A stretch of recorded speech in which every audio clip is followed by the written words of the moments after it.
Welcome back, everybody. We're going to look at setting up a pause menu. So let's get right into it.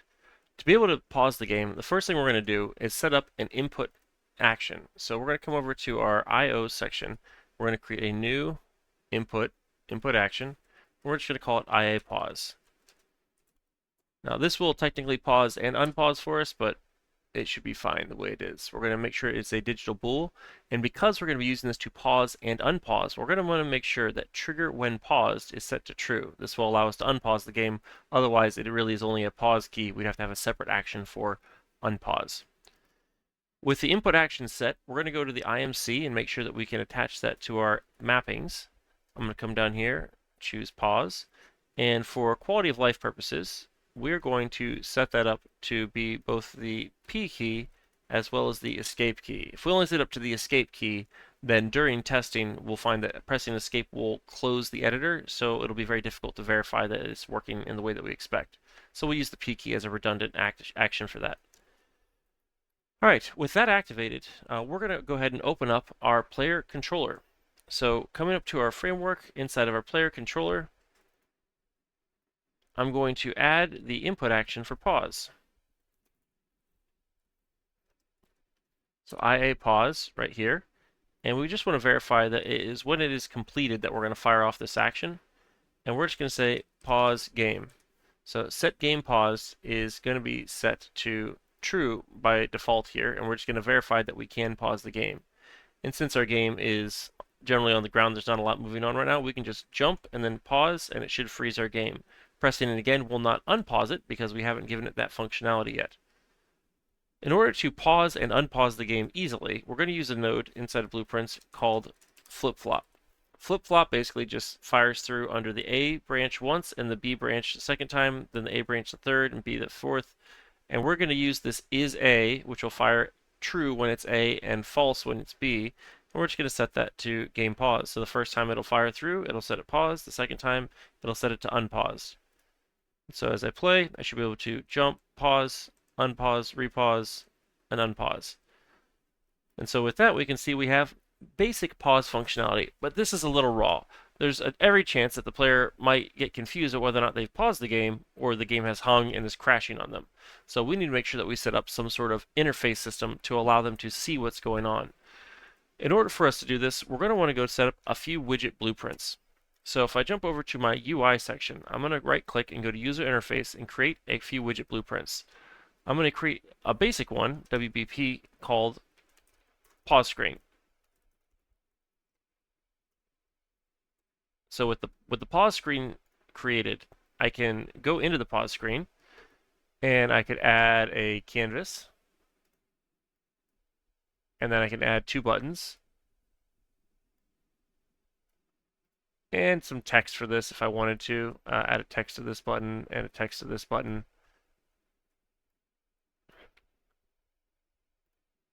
And just move these down over here. This is just debugging. This is not particularly grand. If I change the text, say resume,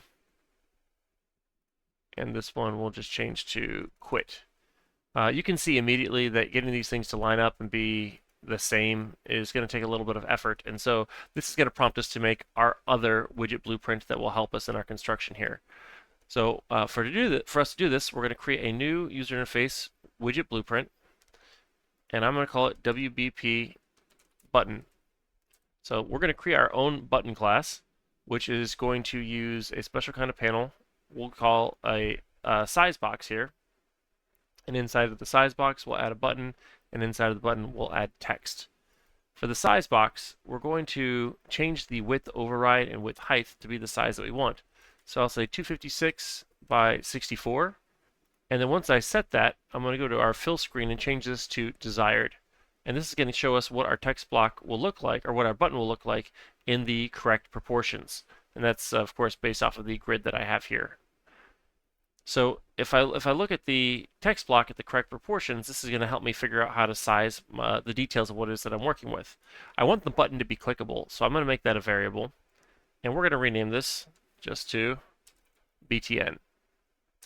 Right? That way I know it is the button, and then I have my text block, and we're going to make that a variable as well. And I'm going to change the name of that, and I'm going to call it text. So this text block by default will fit inside of the image. I'm going to center that, and I'm going to maybe have it fill some different extents. Let's center it vertically and have it fill horizontally.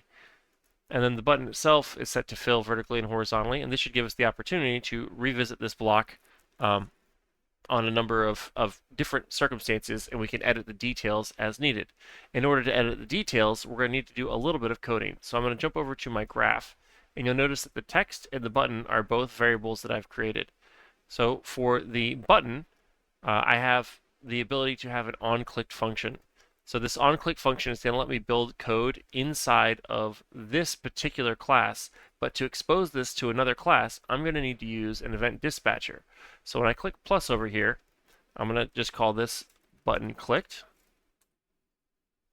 This event dispatcher is basically a delegate. And if you think of diplomacy, a delegate is a person or group that you send to communicate some message out to anyone who's willing to listen. So if I take this over here and I say call, this is going to give me a notification message right up here. And what this means is whenever this button, whatever version of it is clicked, it's going to send off a delegate. And that delegate is going to be notifying anyone who's willing to listen that it's their turn to do what's next. So this message says that I'm prompting someone else. So this is the call to some other event, and we're going to set up that event inside of the menus that we're working with. And then we also want to take our text here under pre-construct. I'm going to get text, and we're going to set text here for the content. And you can see this working under our pre-construct. If I set it to ta-da, and I come back to the designer, it should update to ta-da. Let's see if we'll compile here. There we go. So updates to ta-da. So I know that is updating correctly, and what I want to do with that is I want to take this text and I just want to promote it to a variable, and we'll call it button text. And so we're going to make this instance editable so that if we use this button anywhere else, we can reference the functionality through our delegate, and we can reference the text through this variable right here. So with that saved, I should be able to close this button and then go back to my pause screen. And inside of my pause screen, I'm going to get rid of these icons here because it'll be a little sloppy to edit those. And I'm going to take my canvas panel and I'm going to add something extra to make this a little bit fancier. We're going to use a background blur, and we're going to set a value for that. We'll just set it to blur of 10, and then inside of the canvas panel we'll also do a vertical box. So inside of the vertical box I can now go down to my user created widgets, and at the very bottom I have WP button, and I can have these buttons. Let's get to our scene here. I can take my vertical box and then I can start to organize where this is going to live on screen. And then with my buttons inside of that, see they're filling the width of what we have there. I might want to go back to our button.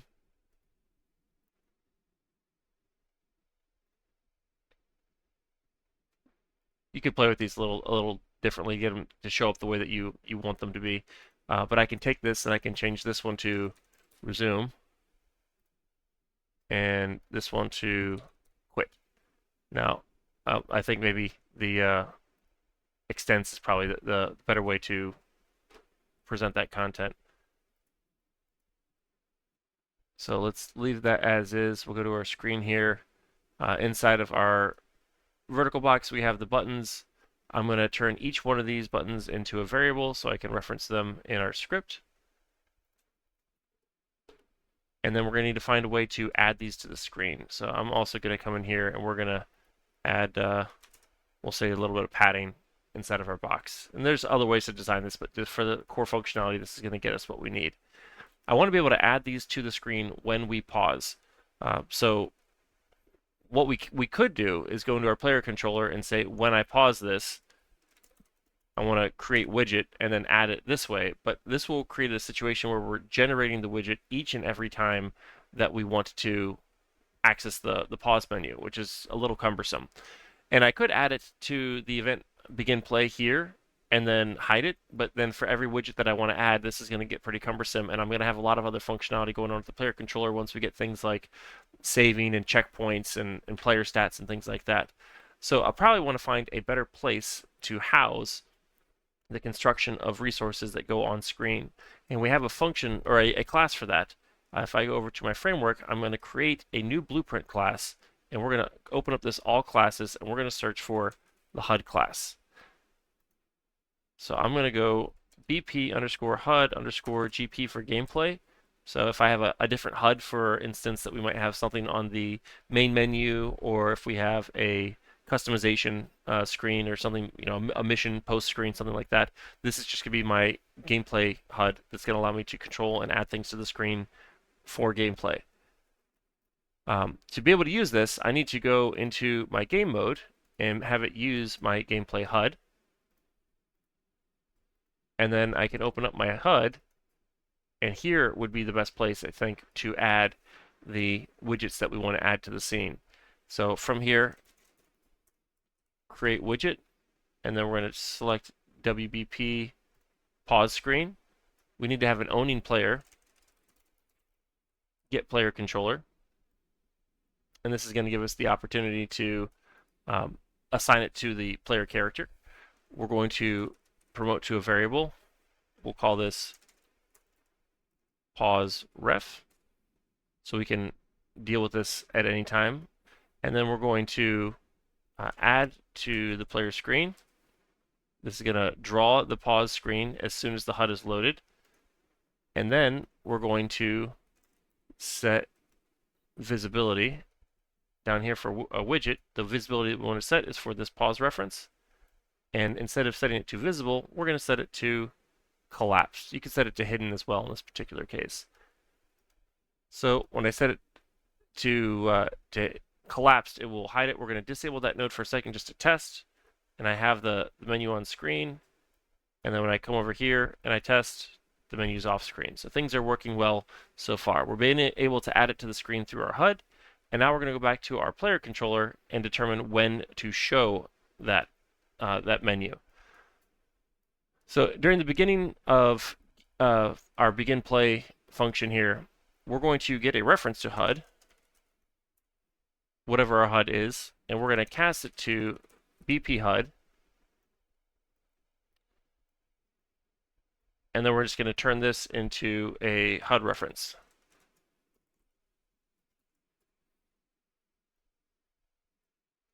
So we have the HUD reference, and now we can pull this off to be able to access the details that we need. So we're going to get our HUD reference, and we have our pause ref inside of that. And now I can set visibility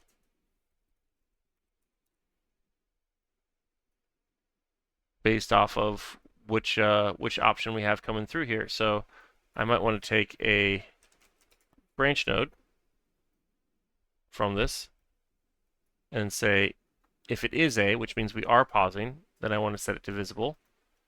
And I'm going to duplicate it down here. And if it's B, if false, which means that B is coming through, right? Then I'm going to set that to collapsed.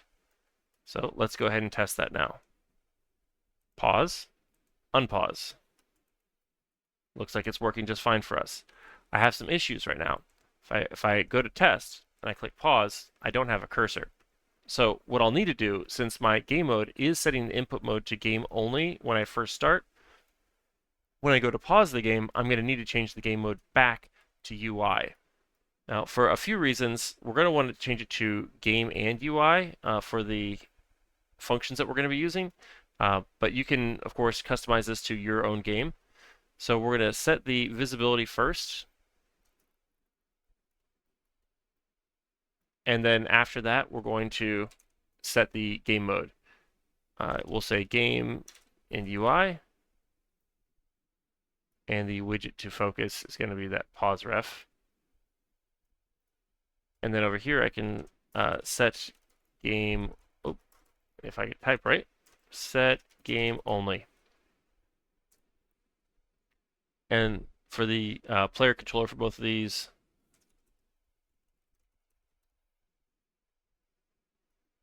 So a little sloppy, but gets us where we're going. Can always tidy this up and comment it later, but the prototyping functionality is coming into play. So this will get us a little bit better. If I come in and I pause, now you can see that I'm able to highlight these. If I go to the top of my screen, you can see my cursor floating, and I have to kind of find the objects. And once I click on them, then I can get my cursor. So we need to make sure that we're also attending to our cursor in all of this. So I'm going to take this out, and we're going to say show mouse cursor. So I'm just going to take this node, try and keep things as clean as possible. Show mouse cursor, first time comes in true, second time comes in false. And we'll just line these up, starting to make things look a little bit nicer in the chaos of what we have here. All right, so now I should be able to get a base functionality for pausing the game, getting my cursor, selecting one or both of the buttons, and then pressing the button to leave. We're missing a few elements here, which is the functionality to click the resume feature. And of course, if we wanted to add some other responsiveness to it, we would want to add some scripting for what happens when you click other options like settings or controls, something to explore in the future. But let's get that button working. We have the button, we have the pause screen, and we have these objects that are set to is variable. And so let's make sure we name these so we can reference which one we want. This is going to be button resume, and this will be button quit. So I've set up the delegate, if you can recall, from the button here to use the button clicked event dispatcher. So coming into the pause screen, if I go to the graph for this, if I have the button resume, you'll see the button clicked is one of the events that are here. So I'm going to add that down below for the button resume and for the button quit. So as I come up here, my designer page looks correct, and inside of this graph, all I need to do is call a function to resume the game the same as I would to unpause it in the player controller. The problem with that is that my player controller is driving it off of the input action, and inside of a pause screen, I cannot call the input action the same way. It would cause a different input to be fired from here. So I'd have to recreate that functionality. So the thing that would make more sense is if I turned this into an event that I could reference somewhere else. So if I drag this down, I'm going to disconnect this. I'm going to say custom event, and we'll call it toggle pause. So toggle pause is a event that we can create. We'll compile here, and it should be able to be called by our input action pause. We'll go down to completed. We'll say toggle pause. Let's just verify this is still working the way we want before we add functionality to the buttons. Sounds good. So toggle pause is now a event that I can reference somewhere else. So inside of my pause screen, I'm going to start on the pre-construct. We're going to get the player controller and cast that to our BP PlayCon.